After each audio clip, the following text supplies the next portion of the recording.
Notation for the empty set. So let's begin our discussion on the notation for the empty set. Welcome to this tutorial. As we move further into the study of mathematics, especially when dealing with sets, which, as you'll learn, are simply collections of objects, it becomes really important to have a way to represent a set that has absolutely nothing in it. Think of it like an empty container. It is a container, but it doesn't hold anything. In mathematics, we give this concept a special name, the empty set. Now, just like we use symbols to represent things like numbers, like saying 2, instead of writing out 1 plus 1, or operations like plus or minus, we also use specific symbols to represent the empty set. Over the next few slides, we're going to learn what those symbols are, and more importantly, why we use them. We'll cover the standard ways to write the empty set and understand how to use them correctly. This is a foundational concept in set theory, and it pops up in many areas of mathematics, so it's important to get a good grasp of it now. Understanding the notations. So now that we understand what the empty set is, a set with absolutely nothing inside, let's talk about how we write it down. This slide focuses on the notations, the symbols we use to represent the empty set. There are two common ways to do this. The first, and generally preferred way, is using this special symbol. It's a circle with a diagonal line running through it. We call this symbol the empty set symbol. Think of it as a visual way of saying nothingness in set notation.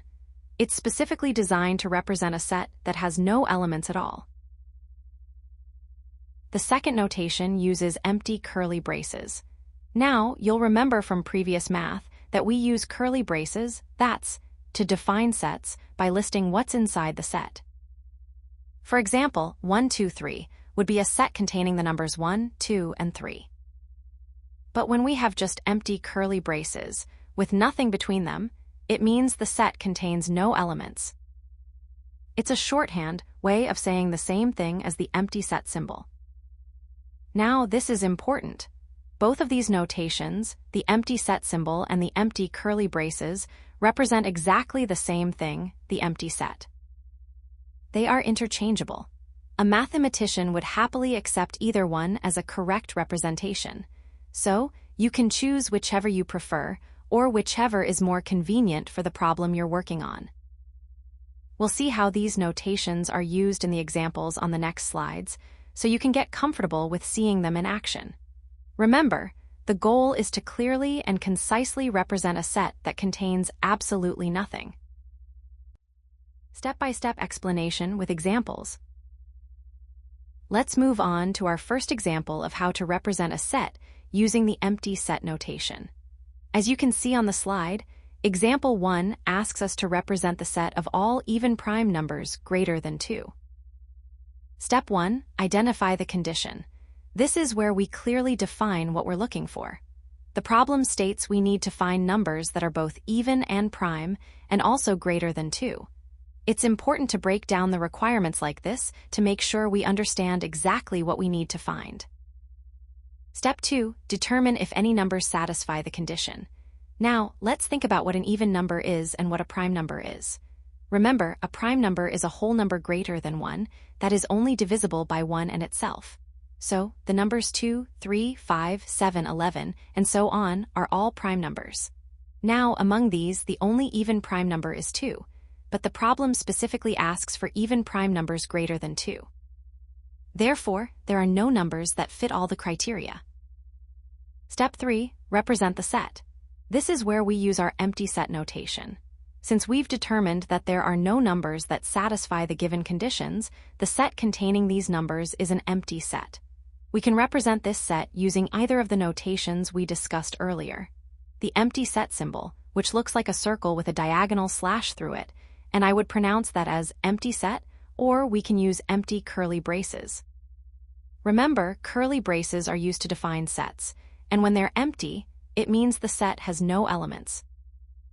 Therefore, the set of all even prime numbers greater than 2 is represented as either the empty set symbol or empty curly braces.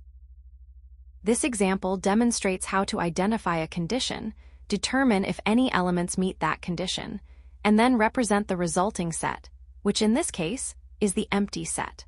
We'll do another example on the next slide to reinforce this concept, and then we'll move on to some key takeaways and common mistakes to avoid.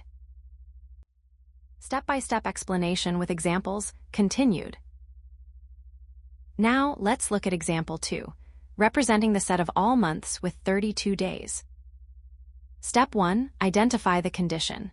Here, the condition is quite straightforward. We're looking for months that have 32 days. It's important to clearly state what we're trying to find before we start looking for elements. Step 2, determine if any months satisfy the condition. Now, think carefully. Based on your knowledge of the calendar, do any months have 32 days? As we all know, no month has 32 days. Months have 28, 29, 30, or 31 days, but never 32. Step 3, represent the set. Since we've established that no months satisfy the condition of having 32 days, this means the set containing all months with 32 days is an empty set. Therefore, we represent this set using either the empty set symbol, which looks like a circle with a diagonal slash through it, or by using a pair of empty curly braces. So, the set of all months with 32 days is represented as either the empty set symbol or empty braces. Remember, both of these notations mean exactly the same thing. Let's move on to our second example. As you'll recall from the previous slides, we're practicing how to represent sets that have no elements, that is, the empty set, using either the empty set symbol or empty braces. This example, like the first one with the even prime numbers, reinforces the idea that whenever you're asked to define a set and you find that nothing meets the given criteria, you represent that set as the empty set. We'll be building on this concept as we move forward, so it's important to get comfortable with it now. And as a reminder, we'll recap the key takeaways and common mistakes in the slides to come. Key takeaways. Let's recap what we've learned about the empty set. This slide, titled Key Takeaways, summarizes the most important points. Firstly, the empty set is, quite simply, a set that contains absolutely no elements. Remember, a set is just a collection of things, and sometimes that collection is nothing. Secondly, we've established that there are two standard ways to represent this nothingness in mathematical notation. The first is a symbol that looks like a circle with a diagonal line through it. We call this the empty set symbol. The second is a pair of empty curly braces. Now, this is important. Both of these notations, the empty set symbol and the empty curly braces, represent exactly the same thing. They are equivalent. Think of it like having two different ways to write the same number. You can use either one, and mathematicians will understand you perfectly. You'll often see both used, so it's good to be familiar with both. Finally, and this is why we're spending time on this, the empty set isn't just some weird, abstract idea. It's a fundamental concept in set theory, which is a really important building block for a lot of higher-level mathematics. You'll encounter it again and again in different areas, so getting comfortable with it now will be incredibly helpful. In the next slide, we'll look at some common mistakes students make when dealing with the empty set, so pay close attention to those to avoid falling into those traps. Common mistakes. So the first mistake is confusing the empty set with a set containing 0. Now, this is a really common one. Remember, the empty set, represented by either a circle with a slash through it, which we read as empty set, or by empty curly braces, signifies absolutely no elements. It doesn't contain anything at all. It's not that it contains nothing of value, it contains nothing. Remember, the empty set, represented by either a circle with a slash through it, which we read as empty set, or by empty curly braces, signifies absolutely no elements. A set containing 0, however, is a completely different thing. That would be written as a curly brace with a 0 inside. We'd say a set containing 0. See the difference? The empty set is a set with nothing in it, while the set containing 0 has one element, the number 0. Next, we have using square brackets instead of curly braces. In mathematics, we use specific symbols to define things, and sets are always defined using curly braces. So, when you're writing a set, always use curly braces. Square brackets like this are generally reserved for other mathematical structures, like ordered pairs, matrices, or intervals. Using them for sets will confuse anyone reading your work. Finally, a mistake some students make is thinking the empty set is undefined. This is absolutely not true. The empty set is a perfectly well-defined mathematical object. It's a legitimate set, even though it doesn't contain any elements. It's a fundamental concept in set theory, and we'll be building on this idea as we move forward.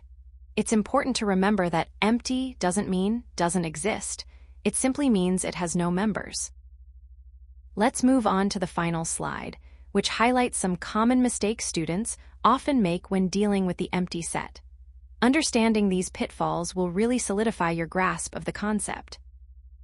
So, keep these common mistakes in mind, and you'll be well on your way to mastering the notation and concept of the empty set.